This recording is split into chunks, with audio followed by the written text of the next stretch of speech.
Hi guys! Magandang hapon po sa inyong lahat. Ito na naman ang kasambahay dito sa Hong Kong at magmamarket. Magmamarket ako ngayon guys. Alam niyo kung bakit ngayon ako magmarket? Kasi nga mura yung mga bilihin mamaya.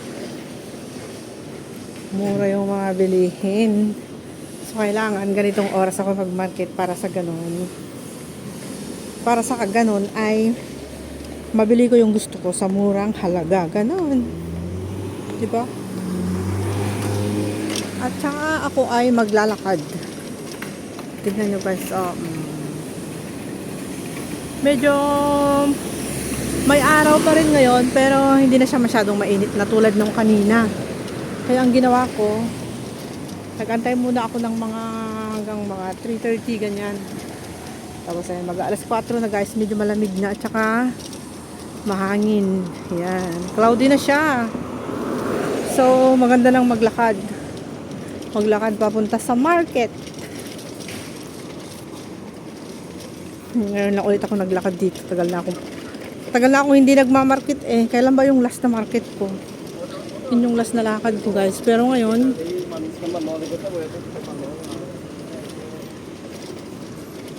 nakaalala ulit ako magmarket. Yung mga bulaklak na parang basil, parang mint leaves, wala na silang bulaklak. Naubos na. Kasi nung last pa, kailan pa yon? Last week pa nung dumaan ako dito, na naglakad, pumunta ako ng 7-Eleven. Ganda-ganda pa ng kanilang mga bulaklak, pero ngayon wala na, dry na sila. Kasi nga, baka nabulok na yung mga bulaklak kasi laging umuulan. 2 weeks na umuulan ba naman dito na dire-diretso, diba? Wala na siyang bulaklak. Dry. Kailangan na naman niyang mapalitan. Pero maraming umuusbo ngayon, mga bulaklak nila. Ay, nagte-tropic. It's tropic jam. Nagte-tropic dito, guys. Yan, nakita nyo yan. Sa big crossing dito sa amin. Kapag ako'y maglalakad, ayan, mula sa podium namin hanggang makarating ako dun sa market, tignan ko kung ilang minutos. Pero yung lakad ko, hindi yung mabilis, katamtaman lang. Hindi yung parang may humahabol sa akin, hindi. Yung sexy na lakad, ganun lang. Yung parang walang problema na lakad. Parang hindi nag-rush, parang okay lang. Ganun lang, normal. So,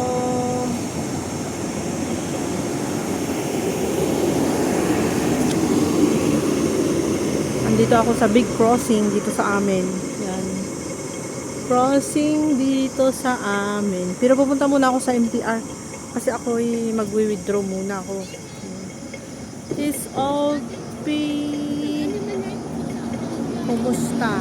Ano yun? Ay parang nagdi-deliver na yata yung aking Shopee. Yung Shopee guys. Kasi may order ako sa Shopee. Parang ano na siya. Ay hindi. Oy, ayun na yun. Okay. Tapusin ko na yung aking video muna. Hindi pa tapos yung video ko eh. Ayan. Yung ating mga kababayan, pupunta rin silang market. Pero dito ako dadaan. So maganda. Ay, yung mga buses, guys.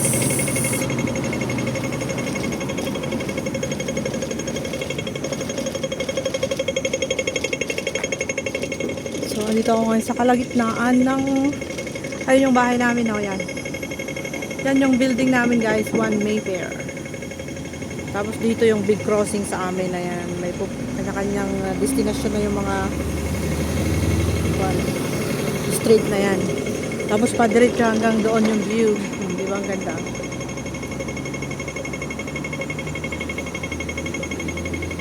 Tapos ako naman is doon ako pupunta sa market. Doon, padiretso doon sa may white na building yan. Yan sa gitna na yan, yan yung market namin guys. So dyan ako pupunta. Magko-cross nga pala ako doon para malapit ako doon sa may sa may MTR. Kasi kailangan ko pumunta doon sa Hang Seng Bank, doon sa MTR, 8 AM. i-withdraw ko yung aking market money kasi wala akong pang market. At the same time, bibigay na rin daw yung aking sahod na wala namang matira. Ay nako, wala namang matira doon sa i-withdraw ko na sahod ko guys. Kasi nga, ang dami kong project sa Pilipinas. My gosh. Yung mga project ko sa Pilipinas, kung alam nyo lang. Ang dami. Meron pa akong pinapakain na baboy.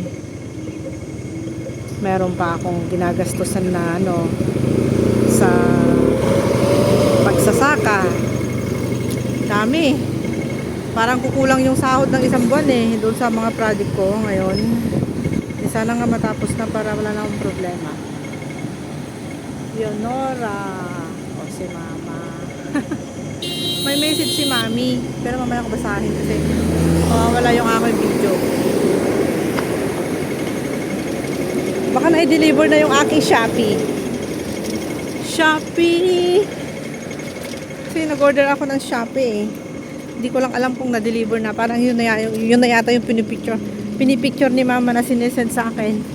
Nakikita ko lumalabas dito sa aking notification dito sa taas. Kaso nga lang hindi ko mabasa kasi pag nagpindot ako dito, baka mali yung mapindot ko. Yung aking video sayang, di ba? O yan, gaganda kasi tignan nyo, naulanan is nagi-green na sila. Dati is dry na nung summer. Dito sa park. Dito ako ngayon sa park guys, dito sa Junction Park. Pasok na tayo dito. Ganda dito Tamang-tama, lalabas ako dun sa kabila. Parehas lang din. Pasyal tayo dito sa Junction Park. Yan, meron silang emergency helpline 90 cm. So pag dito kayo sa Junction Park, maraming upuan dito, malapit lang sa amin. Maraming tambayan hanggang doon, diretso. Ang ganda na puro upuan guys. Diba? Maganda rin mag-live dito kasi walang music. Pero yun nga lang, maraming bata na naglalaro. Pero at least naglalaro lang naman, di naman yung umiiyak. Diba ayaw ni Lolo yung umiiyak na mga bata pag nagla-live. Ayan, ang ganda, may mga bulaklak din silang santan dito. Ayan. Pero sumibol yung araw. Sumibol lang. Ayun, meron pang pag-aanuhan dito, pag i-exercisean. Kung gusto niyo foot exercise, foot massage, di ba? Foot therapy yan. Di ba maganda dito? Lapit lang sa bahay namin. Diyan lang sa kabila. Tawid ka lang. Dito kasi kami dati guys, nung mga maliliit pa yung mga alaga namin, dito kami naggagala sa umaga. Kasi pag tulog pa yung amo naming babae dati, makukulit kasi yung mga anak niya. Minsan pumapasok sa kwarto kahit natutulog siya, kahit ayaw namin papasukin, pumapasok pa rin tapos umiiyak. Kaya pagising namin na umaga, pinapakain namin sila ng breakfast. Tapos ayan, alis na kami, layas na kami, punta na kami dito. Ay, nako, 2 babae yung alaga namin dati. Tapos kaming 2 magkapatid ang magkasama sa bahay. Ayan, dito kami naglalaro dun, sa parte dun. Dito, takbo doon. Yan. Dito lang kami dati, guys. Pero ngayon yung mga alaga namin is 14, magpo-14 na yung bunso. Tapos nag-16 na rin si Alicia yung panganay. Both na yung panganay nasa Canada na siya, tapos yung bunso papunta pa lang ngayong August. Yan. So yung kapatid ko, wala na siyang alagaan doon sa Shatin. Nasa Shatin siya kay ma'am. Ako naman, nandito ako kay sir. Dito sa Kolontong, dito nga. Yung unang bahay namin, nung sila ay buong-buo pa. Pero syempre, naghiwalay kasi sila. Kaya mangyayari nun, naghati kami. Pinaghatian nila kaming 2 magkapatid. Kasi yung kapatid ko, yun yung nakatoka sa mga bata, paglilinis, paglalaba, pag-aalaga ng mga bata, ganun. Ako naman is nakatoka naman ako sa kusina. So ako ay taga-market ang lola, taga-luto, ganun. So nung naghiwalay yung mag-asawa, pumunta si ma'am sa isang bahay nila kasi tamang-tama nakabili sila ng ng isang bahay dun sa Shatin na until second floor, may rooftop siya. Tapos meron pa siyang basement na napakalaking bahay. So yan yung playground guys ng mga bata, oh. 'Di ba? May mga bulaklak din sila dito. Yan. Tapos syempre, kami ni Sir, naiwan si Sir dito sa original bahay nila. Dito yung original na bahay nila nung maliliit pa yung mga bata. Tapos nakabili sila ng bagong bahay doon sa Shatin. Doon lumipat si ma'am. Kasama yung 3 pusa at saka yung isang aso namin noon. Bata pa yung aso, baby pa yon nung lumipat sila. Tapos naiwan naman sa akin yung isang pusa. Dahil mag-isa lang yung pusa dati dyan at iniiwanan ko at pupunta rin ako sa Shatin na tumutulong pag umaga. Umuwi ako ng hapon. Ayan, pinadala ni ma'am sa sa China.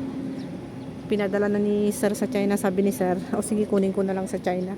Kasi yung bahay ni Sir na sa China rin, may bahay din siya doon. So yun, doon ako pumupunta ngayon. Ang problema, meron na rin siyang kinakasama doon. Meron na rin siyang jowa, guys. Ay, ako nagmamarites ang lola niyo. Sa ngayon, may jowa na rin siya doon, kasama niya. Ngayon naman, dito naman, si babae naman dito, meron na rin siyang jowo. Ay nako. Siyempre, parehas nilang kailangan yun. Kaya kailangan nila ng jowa at saka jowo. Diba? Ganun lang yun. Hindi sila nakakapagtiis ng walang ganun. Nakakain kaya yan? Kaya may bunga, oh. Sarap yung bunga niya sa Pilipinas. Pero ewan ko lang ito kung nakakain din. Kung tulad sa Pilipinas. Ito kailangan na ng ikat kasi marami na siyang mga new leaves sa taas. Hanggang ngayon itong santan na yan marami pa rin bulaklak kasi dati dumaan ako dito marami pang bulaklak. Hanggang ngayon marami pa rin. So dito is for jogging only. Okay, nakita nyo yan, Leisure and Cultural Services Department for jogging only. Okay, so meron din silang high refreshment kiosks. Wala namang tao. So dito wala nang bulaklak yung yellow na yan. So dito napakaganda ng mga pine tree. Hili-hilira sila dito yung mga maliliit na pine tree, oh. 'Di ba guys? Andyan naman is badminton court, basketball court, lahat na andyan na. Tabi-tabi. So yung chika ko ngayon ayun lang, nagdi-end na ganoon. Parehas na silang may jowa at may jowa. Kasi siyempre hindi sila makakatiis ng walang ganon. Kailangan may ganon. Alam nyo na kung ano yung ganon. So ngayon kaming magkapatid nandito pa rin sa Hong Kong. Pero yung amo namin is naghiwalay. Kaya naghiwalay din kami ng bahay. Yung mga alaga namin na 2 babae noon na maliliit pa sila na lagi kami dito ay ngayon ay dalaga na sila. Yun, nagtatapos ang kwento ng inyong lola. Ito naman yung basketball court dito. May maganda rin silang pat ng santan dito, oh guys, santan. Pero may ibang pangalan yan, hindi talaga siya santan. Meron siyang ibang pangalan pero ito kamag-anak ng santan. 'Yon. Ayan, dito kami dati. Dito lang kami naggagala.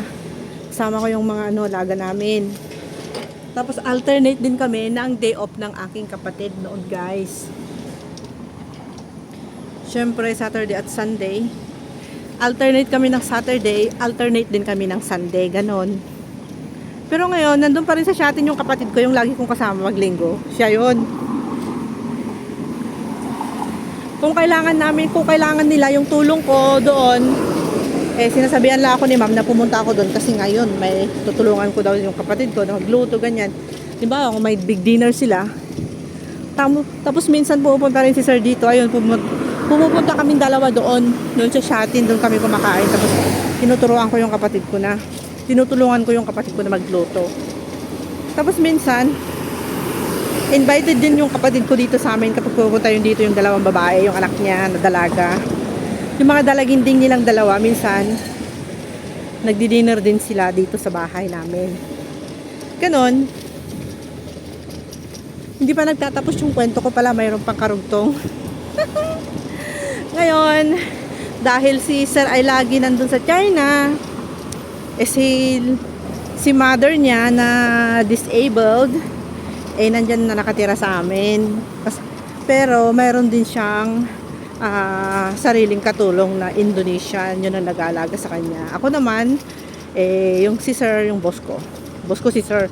Tapos minsan, tinutulungan ko rin magluto yung matanda ng pagkain. Kasi minsan kasi, busy yung Indo sa pag-aalaga sa kanya. Tawag kasi ng tawag yung matandang yun eh. Very annoying siya minsan. Mahirap palagaan yung matanda. 76 years old, guys. Kaya pag nandito ako, yun, tinutulungan ako magluto. Nagluluto ako ng dinner ni Lola. Minsan lumalabas siya, kumakain ng lunch sa labas. Minsan kumakain ng dinner. Kaya nagluluto ako. Breakfast is talagang problema yung breakfast niya eh. Madali lang iluto yun kasi nilagang itlog, isang pirasong tinapay, 1 bowl na maliit na oatmeal, and then minsan may yogurt, minsan may ano ba yun? Sweet kamote, sweet potato, and sometimes is Chinese, Japanese yam, yun, ganun lang yung breakfast ni Grandma, mabilis lang iluto. Pero okay lang naman kasi may sarili siyang katulong na Indonesian. Nakababad talaga sa kanya, nakatutok. Hindi naman ako allowed na mag-alaga kay Lola. Sinabi ni Sir na hindi daw ako mag-alaga sa kanya. Big X daw. Kung tatawagin daw ako Big X, hindi daw ako pupunta. Si Indo lang talaga. Okay. Minsan pupunta rin siya ng China, kaya minsan nag-day off din si Indo. Dalawa lang kami na iiwan sa bahay. Kasi si Sir, nandun din naman siya sa China. Ganun. Minsan pupunta rin ako sa China, pero 2 weeks na akong hindi pumunta ngayon, guys, sa ano pa, sa 3. Sa 3 darating si Sir galing ng Canada. Kasama niya yung dalawang anak niya, nagbakasyon sila sa USA. Canada at USA. Galing mo. And then 10 days sila doon. Uwi sila sa 3. So, sabi niya, sa 3 pagdating ko, sasabay na daw niya ako papuntang China. Hi. So, mawawala ako sa YouTube, hindi ako makakapag-live, guys. Kahit na hindi ako makapag-live, please lang naman no, silip-silipin nyo pa rin yung aking wall. Ay nako. Okay guys, dito na nagtatapos yung aking kwento. Ang kwento ng Lola Isa ninyo. Bye. Tatawid na ako dyan sa kalsada is, ano na yung kwento ko eh, mas 18 minutes na, baka kayo nagsawa na. Siyempre habang ako'y naglalakad, ako'y nagsasalita. Boring naman pag hindi ako magsalita habang naglalakad, diba? So kailangan ko magsalita. Kasi kung hindi, mapapanis na yung laway ko. Ayan, i-off ko na kasi tatawid na ako dyan. And pupunta na ako dun sa may ATM machine. And ako ay magwi-withdraw ng aking market money and ang aking sahod. Kasi binigay na ni Sir kanina, transfer na niya sa akin. So ngayon, papadala ko na rin. Ubus na, wala na. Baka isang daan lang matira sa akin. Yung pang-load ko lang guys talaga. Kasi kung tutusin, kulang talaga yung sahod ko isang buwan ngayon. Kasi nga sa dami ng aking project is nagkulang na. So crisis ngayon. Naghihirap ngayon ang inyong lola. So kailangan kumayod ng 1 cent, 2 cents, 3 cents, 4 cents. Kailangan ng Lola Isa. Kailangan ng Lola Isa ninyo yun. Kaya kailangan ako live ng live. Kahit kunti lang yung views ko guys. At least meron akong 9 cents, 12 cents, 20 cents. Is masayang masaya na ako, diba? Sa konting centavos, pag naipon, is dadami din yun. Siya pa pambili ng kung ano-ano. Hirap kaya ng buhay natin ngayon guys, kung hindi tayo magtrabaho wala na. Pero meron din naman talaga yung super blessed na tao.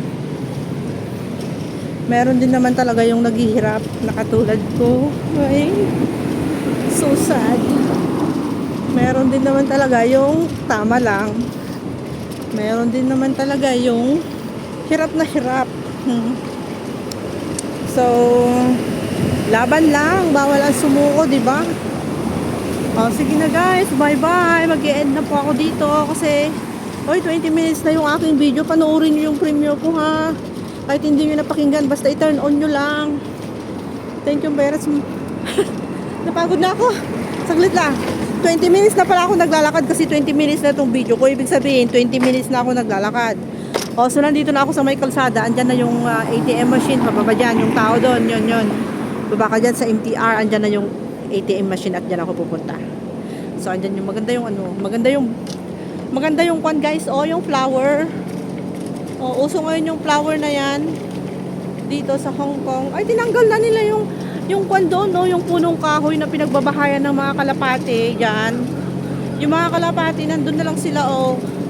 Wala na yung bahay nila. Bad sila. Tinanggal na nila yung malaking punong kahoy dyan. Kasi napapalibutan yan ng mga kalapati. Pero andyan pa rin yung mga kalapati, oh. Ayun, oh. Nakatayo-tayo sila dun sa may railings. Ay, wawa naman yung mga kalapati. Nahanap nila yung bahay nila. Wala na. Tinanggal nila. Bakit kaya tinanggal nila yon? Ayun, oh. Lumilipad-lipad pa rin sila dyan. Kasi dati dyan, may malaking punong kahoy dyan. Napapalibutan ng mga kalapati na malalaki. Ang gaganda, oh. Ginawa nilang bahay yung malaking punong kahoy. Tinanggal nila. Madamot sila. Wawa naman yung mga kalapati dyan. Wala na silang bahay. Kaya andun na sila, oh. Hinahanap siguro nila yung punong kahoy. Wala na. Tinanggal na nila. Ay, nako. So, guys, bye. Dito talaga ako pupunta, oh. Dyan, oh, sa baba. Dito na nga. Sunod na nga ako para makita nyo naman kung saan ako mag-withdraw. So, kailangan ko talagang dumaan dito. Ayan. Shortcut sa MTR. Diba? So. Okay.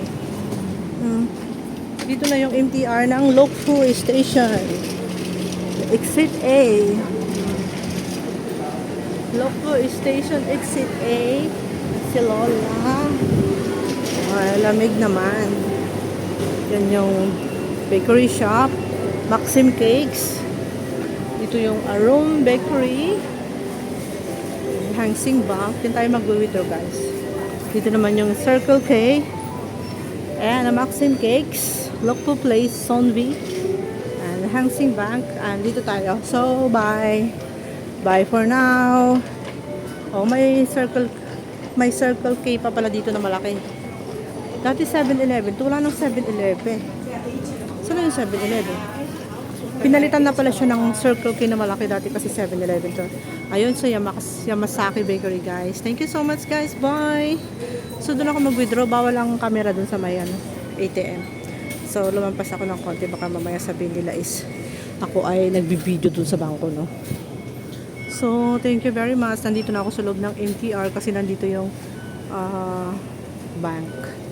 Mag-withdraw ako ng aking pamalengke.